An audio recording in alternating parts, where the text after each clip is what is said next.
মানুষ যখন কবরের মধ্যে চলে যায়, মানুষদেরকে তিনটা প্রশ্ন করবে। একটা হলো মা রাব্বুকা, মা দীনুকা, মা কুনতা তাকুলু বিহাক্কি ফি হাযার রাজুল। তিনটা প্রশ্ন যখন করবে রে যুবক, ইমানদার যদি হতে পারে এই ইমানদারগুলা তিনটা প্রশ্নের জবাব দিতে পারবে। ইমানদার যদি না হতে পারে রে যুবক, এই তিনটা প্রশ্নের জবাবগুলা দিতে পারবে না। এই জন্য যুবকের দল, এখনো সময় রয়েছে, ইমানটা মজবুত করো। আমার রাহমাতাল লিল আলামিন নবীজির প্রত্যেকটা গুণাবলীকে বিশ্বাস করো। গুণাবলীকে যারা বিশ্বাস করবে, ইমান নিয়ে যারা অন্ধকার কবরে চলে যাবে, এমনিতেই অটোমেটিকলি ইমানদারগুলা তিনটা প্রশ্নের জবাব দিতে পারবে। কথা বলেন ঠিক না?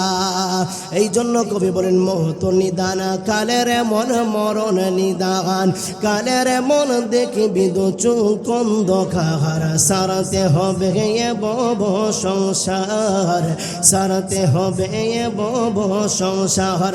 বলেন মহত নিদান কালের মন মরণ নিদান, কালের মন দেখবি দু চোখ অন্ধকার, সারাতে হবে এ বব সংসার, সারাতে হবে এ বব সংসার।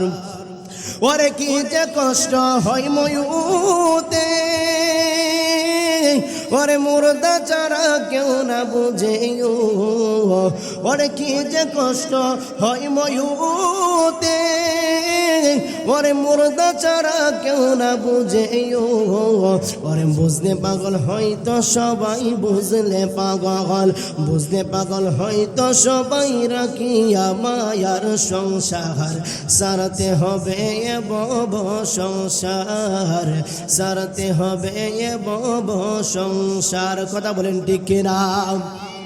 ওরে সাদা কাফন পরাইয়া, ওরে রাখবে কবরে শুয়াইয়া,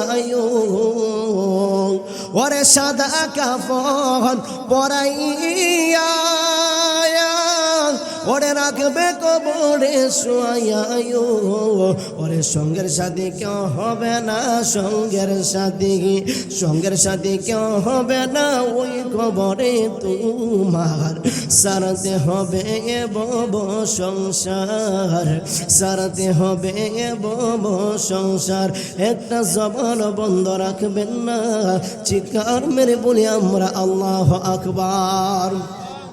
এই জন্য যুবক ভাইয়েরা, এ মুরব্বি আজিরা গো, দুনিয়ার মধ্যে ইমান আনার পরে অবশ্যই আমল করা লাগবে। আমল ছাড়া ইমানের কোনো মূল্য থাকবে না। আমল না করলে আস্তে আস্তে ইমানটা নষ্ট হয়ে যায়। এই জন্য যুবকের দল, এই মুরব্বি আজিরা, ইমান আনার পরে নামাজগুলা আদায় করা লাগবে। কবরের মধ্যে যদি শান্তি পেতে হয় রে যুবক, অবশ্যই নামাজের প্রয়োজন রয়েছে। এই জন্য নবী বলেন আউয়ালু মা ইউহাসাবু বিহিল আবদু ইয়াউমাল কিয়ামাতিস সালাহ। ও সাহাবায়ে কেরাম, ও আমার প্রাণের সাহাবীরা, দুনিয়ার মধ্যে ঈমান আনার পর সর্বপ্রথম তোমরা নামাজগুলা আদায় করবে। সাহাবায়ে কেরাম ডাক দেখো, নবী গো, ও মায়ার নবীজি, হাসরের ময়দানে কোন আমলের সর্বপ্রথম হিসাব নেওয়া হবে? আমার মায়ার নবী, দয়ার নবী ডাক দেখো, সাহাবায়ে কেরাম, ও আমার প্রাণের সাহাবীরা, সর্বপ্রথম হাসরের ময়দানে যেই আমলের হিসাব নিব রে, এই আমলটা হইল নামাজ। চিৎকার মেরে বলি আমরা আল্লাহু আকবার। এই জন্য কবি বলেন, ও নামাজ পড়ো রে গহীনে ডুবিয়া, নামাজ পড়ো, ও নামাজ পড়ো রে গহীনে ডুবিয়া, নামাজ পড়ো, ওরে পঞ্চ আত্মা মুক্তা দিয়া জ্ঞানী মানুষ যাইও, নামাজ পড়ো রে গহীনে ডুবিয়া, নামাজ পড়ো। চিৎকার মেরে বলি আমরা আল্লাহু আকবার। এই জন্য ঈমান আনার পর কবরের মধ্যে যদি শান্তি পেতে হয়, অবশ্যই আমলের প্রয়োজন রয়েছে। আমলের মধ্যে সর্বশ্রেষ্ঠ আমল হলো নামাজ। এই জন্য আমরা সবাই যেন ঈমান আনার পর নামাজগুলো অবশ্যই আমরা আদায় করব। শুধু তাই নয়, আমার আপনার নবী ডাক দেখো, সাহাবায়ে কেরাম, ও আমার প্রাণের সাহাবীরা, কবর জিন্দেগির মধ্যে মানুষ, এমন কিছু মানুষ থাকবে রে, যেই মানুষগুলা বড় কোনো গুনাহের জন্য কষ্ট পাবে, না। এমনকি কিছু মানুষগুলা থাকবে ছোট ছোট গুনাহের জন্য কবরের মধ্যে আমার আল্লাহ আযাব দিবে। চিৎকার মেরে বলি আমরা নাউজুবিল্লাহ। বড় আমল নয়, বড় কোনো গুনাহ নয়, ছোট ছোট গুনাহের কারণে এমন কিছু ব্যক্তিকে কবর জিন্দেগির মধ্যে তাদেরকে শাস্তি দেওয়া হবে। এবার সাহাবা কেরামরা দেখো, ইয়া রাসূলুল্লাহ, ইয়া হাবিবাল্লাহ, ও মায়ার নবী গো, ও দয়ার নবী, আপনার কাছে আমরা জানতে চাই এমন কি গুনাহের জন্য কবরের মধ্যে আযাব দেওয়া হবে?